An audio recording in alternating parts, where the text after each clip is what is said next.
Nucleotides from the DNA are transcribed in order to form their complementary forms of RNA, used to read codons that code for the specific amino acid. In this example, this is the original DNA sequence, and this is the mRNA sequence that corresponds to it. The amino acids can be read from each of these three letters.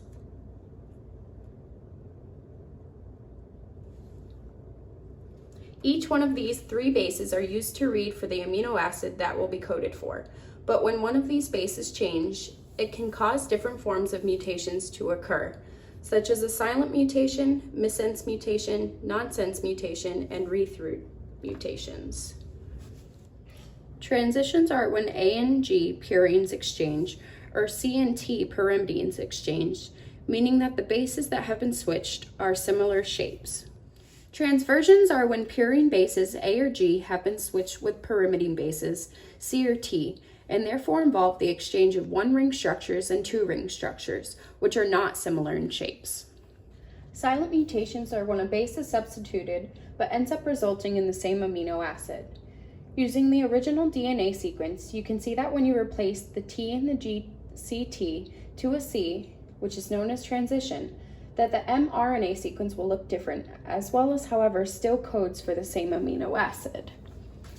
which you can see in the coding chart here. Missense mutations is when the DNA nucleotide is altered but ends up resulting in a new amino acid being inserted into the protein. When looking at this one, if you end up changing the C in AAC to an A, which is known as transversion, it will then code for AAA, which changes the amino acid from asparagine to lysine, as you can see in this chart. Nonsense mutations are present when the DNA sequence ends up coding for a stop codon earlier than it should, meaning that some amino acids are cut short from the sequence.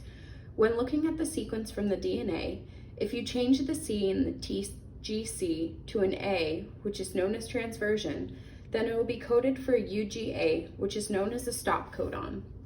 meaning that in the original reading, where UGC coded for cysteine, that amino acid will no longer be present and instead will code for stop. Read-through mutations, also known as non-stop mutations, are where the stop codon that was originally present in the sequence has been changed to an amino acid, making it a longer protein. In the sequence TGA for DNA, changing the A for a T, which is known as transition, would then code for UGU instead of UGA, which was the original stop codon, meaning that the transcription would continue to occur for the rest of the amino acids as well, making this a longer protein.